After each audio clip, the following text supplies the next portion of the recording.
Hi, this is Zachary Sander with Agape Christian Counseling Services with our first installment of Advice from the Therapist.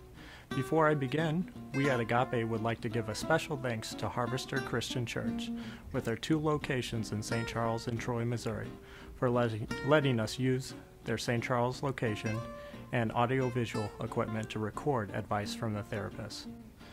On today's installment, I will be talking about the types of resentment one will need to deal with to work through conflict in the past. Not dealing with our resentments will develop spiritual ramifications, such as blocking our ability to forgive and allowing the past to hold us back from moving forward in the purpose and direction God has for us, causing impairments in our daily functioning. I will be using 3 different languages of origin from which our English language derives the word resentments to explain this.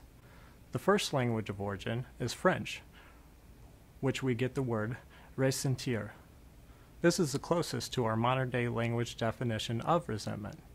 First, you have the prefix re, which means something that is repeating or happening again. The French word sentir is to be angry, which is an emotion. Just thinking about the conflict that has occurred can lead us back to the raw or cultivated emotion. For example, someone carjacked by gunpoint. The raw emotion is fear, because it is happening at the time of the incident. A cultivated emotion can be developed after the incident has occurred and repeated, like anger towards the carjacker. A second example is someone that grew up without a father. The raw emotion can be hurt, abandonment, rejection. The cultivated emotion can be anger and hatred due to the abandonment. Anger is often a secondary emotion to the initial feeling the person is feeling, such as abandonment, fear, hurt, guilt, embarrassment, and shame.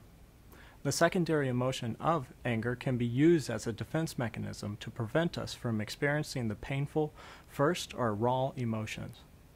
A good way to know if you have this type of raw or cultivated resentment is to ask yourself, what emotions do you experience after thinking about a person who has wronged you?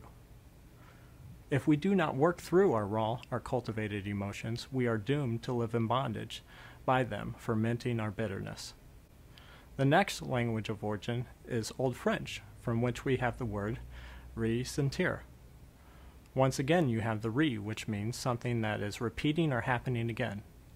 The Old French sentir means equivalent. This has to do with trying to sort out justice and how to get back to a status of fairness, homeostasis, evenness, or stability. A repeated desire for revenge can occur. A definition of resentment has been stated this way. Resentment is like a person drinking a poison, expecting someone else to die. Chip Ingram described a helpful way to determine whether you have forgiven someone or not. He said, if you hear something good about the person you had resentments for, and your initial response is joy for the person, then your forgiveness is complete. Until then, a sense of revenge can be holding you back.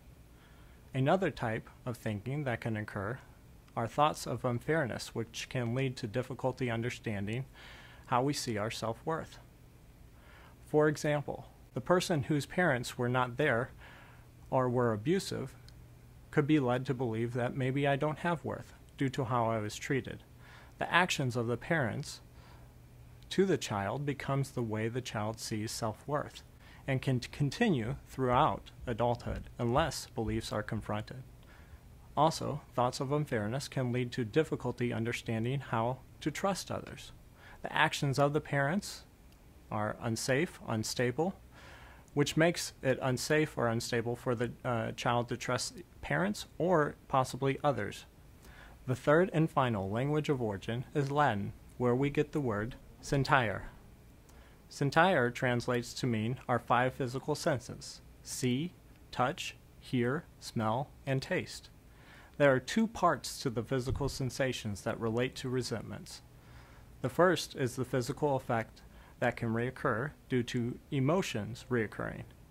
As you may recall, when I discussed the French derivative, ressentirs, I discussed an emotion repeating due to the thinking about the negative situation that has occurred in the past. An emotion can evoke physical responses. Let's take a look how. Fear is an emotion. Think about the physical sensations caused by experiencing fear: a racing heartbeat, muscle tension, jitteriness, shortness of breath, headache, and migraine. The second part, which may happen in extremely traumatic situations, are through flashbacks.